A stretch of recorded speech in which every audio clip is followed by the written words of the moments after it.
ഭയങ്കര പ്ലാൻ ചെയ്തൊക്കെ സംസാരിക്കുന്ന പോലെ എനിക്ക് ഫീൽ ചെയ്യുന്നുണ്ട്. സീരിയസ് ആയിട്ട് പറഞ്ഞു, ഭയങ്കരമായിട്ട് ഫീൽ ചെയ്യുന്നുണ്ട്. ഇവര് ഭയങ്കര അല്ലെങ്കിൽ ഞാൻ എന്നെ എന്തിനാ വിളിച്ചത് നിങ്ങള്? അപ്പൊ അത് സീരിയസ് ആയിട്ട് അങ്ങനെയായോ ഇപ്പൊ? അപ്പൊ ശരി, നമുക്ക് ഇവിടെ വെച്ച് നിർത്താം. നിങ്ങൾ രണ്ടുപേരോട് അല്ലല്ല, നിങ്ങൾ രണ്ടുപേരോട് ഇന്റർവ്യൂ കൊടുത്താൽ മതി. സത്യമായിട്ട് ഇത് കാണുമ്പോ പ്രാങ്കാണ്, ചുമ്മാ എല്ലാവർക്കും മനസ്സിലാവും. ആക്ടിങ് കിട്ടിയല്ലോ. നിങ്ങൾക്ക് അഭിനയിക്കാൻ അറിയോ ഇല്ലാതൊക്കെ നമ്മൾ ടെസ്റ്റ് ചെയ്യണ്ടേ? മന്ദാകിനിയിൽ അഭിനയൊക്കെ എന്ത് നന്നായിട്ട് അഭിനയിച്ചിട്ട് എല്ലാരും നല്ല രീതിയിൽ പെടുന്നത്. അത് ടേക്ക് എടുത്തിട്ട് അഭിനയിച്ചെന്നൊക്കെ ഞങ്ങൾ അറിയാൻ വേണ്ടിട്ടുള്ളൊരു അവിടെ ഒരുപാട് ടേക്കൊന്നും വലിയ അതിന്റെ കഥാപാത്രവും ഞാനും മദ്യപാനിയാണ്. അതല്ല, ഞാൻ മദ്യം അങ്ങനെയല്ല കേട്ടാ. എന്തറിയാമോ, നാട്ടുമ്പുറത്തെ വീട്ടിലെ കല്യാണമാണ്. അപ്പൊ ഞങ്ങളുടെ ഇവിടെ എല്ലാ വീട്ടിലും കല്യാണ സമയത്ത് എല്ലാ സഹായം ചെയ്യുന്ന ഒരു പയ്യനുണ്ടാവും. അത് നമ്മുടെ പ്രായത്തിലൊക്കെ ഉള്ള ആരെങ്കിലും അടിച്ചിട്ടൊക്കെ ഉണ്ടാവും. അതുകൊണ്ട് ഇവരെയൊക്കെ ഞങ്ങൾ കണ്ടിട്ടുള്ള ആൾക്കാരൊക്കെ തന്നെ. അതുകൊണ്ട് ക്യാരക്ടറിൽ ബാത്റൂമിനകത്തിരുന്ന് കള്ളു കുടിക്കുന്നത് നീ അവിടെ ചെയ്തിട്ടുണ്ടോ? അത് എവിടെ? ബാത്റൂമിനകത്തിരുന്ന് കള്ളു കുടിക്കുക. അപ്പൊ നിനക്ക് സമാധാനമായില്ല എന്നെ കള്ളുടിയനാക്കിയപ്പോ? ശരി ശരി, നമുക്ക് വിടാം. നമുക്ക് വീണ്ടും ചക്കത്തിലേക്ക് വരാം. ഞങ്ങൾ 3 പേരും ഒരുമിച്ച് കൂടിയാൽ പെട്ടെന്ന് ഇമോഷണൽ ആകുന്ന ആൾ സൂരജാണ്. 3 പേര് ഒരുമിച്ച് കൂടി അല്ല ഇവളാണ്. എപ്പോഴും ഇമോഷണൽ അത്യാചാരം സുചിത്രയിലേക്കാണല്ലോ.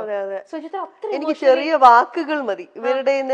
നമ്മൾ അറിയാതെ എന്തെങ്കിലും പറഞ്ഞു അതിലൊരു ചെറിയ വാക്കിൽ പിടിച്ച് ഞാൻ പോകും. ഇതിന് കട്ടിങ് വേറെ ഉണ്ട്. ഇപ്പൊ ഞാനും ഇപ്പൊ ഈ അതായത് ഇവനും ഇവളും കാണല് കുറവാ. അത് കാര്യം ഞാൻ കൊച്ചിക്ക് വരാറുണ്ട്, ഇവള് കൊച്ചിക്ക് വരാറില്ല. ഞാൻ ഇവനും കൊച്ചിയിൽ വെച്ച് കാണും.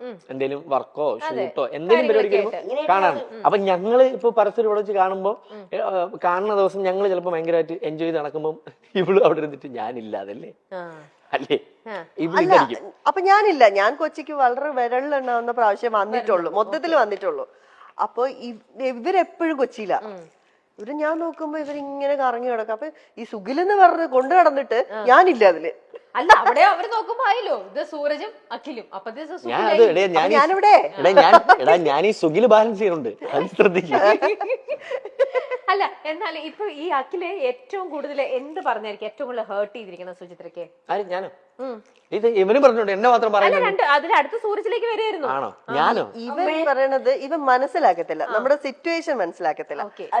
ഇവൻ ഇപ്പൊ ഇത് എനിക്കാണുണ്ടായ കാര്യം. ഇപ്പം ഞാന്, ശാലിനി, ഇവൻ എല്ലാവരുടെ കോൺഫറൻസ് കോളിൽ സംസാരിക്കായിരുന്നു. എന്റെ കോൾ എങ്ങനെയോ കട്ടായി പോയി. അത് കഴിഞ്ഞിട്ട് പെട്ടെന്ന് എപ്പോഴത്തേക്ക് എന്റെ കുഞ്ഞമ്മ വിളിച്ചു, അമ്മയുടെ സിസ്റ്റർ. അപ്പോഴത്തേക്ക് ഈ കോള് കട്ടായി പോയി. അപ്പൊ ഞാൻ വിചാരിച്ചു കുഞ്ഞമ്മല്ലേ, ഒന്ന് എടുത്തിട്ട് തിരിച്ച് കണക്ട് ചെയ്യാം. വിളിച്ചു, കോൾ എടുത്തു. ഞാൻ പറഞ്ഞു ആ കുഞ്ഞമ്മ ശരി, 1-2 വാക്കുകൾ പറഞ്ഞു, ശരി. അപ്പോഴത്തേക്ക് ഇവൻ വീണ്ടും വിളിച്ചു. ഉടനെ തിരിച്ചു പറയാണ്, നിനക്ക് വേറെ കോള് വന്ന് കട്ട് ചെയ്യുമ്പോ ഒരു വാക്ക് പറഞ്ഞിട്ട് പോയിക്കൂടെ? ഞാൻ പറഞ്ഞു ഇല്ലടാ.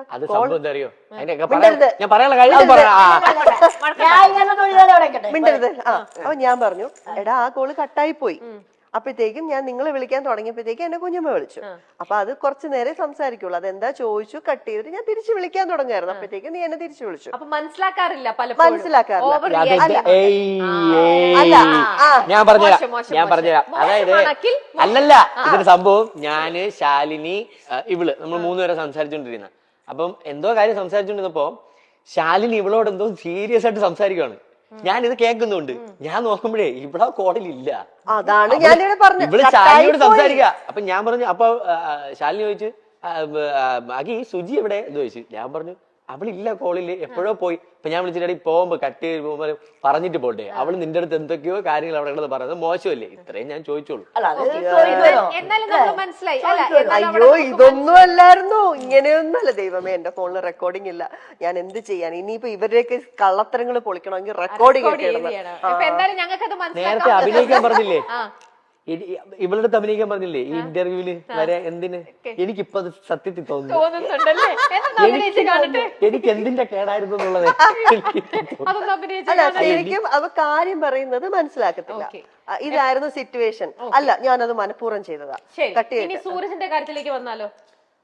അവൻ പറയണത് എന്താന്ന് ഞങ്ങൾക്ക് മനസ്സിലാവാറില്ല, ഞങ്ങള് പറയുന്നത് എന്താന്ന് അവന് മനസ്സിലാവാറില്ല. ഈ മനസ്സിലാവാതെ വരുമ്പോൾ അടിയാണ് ഞങ്ങളുടെ ഇടയില്.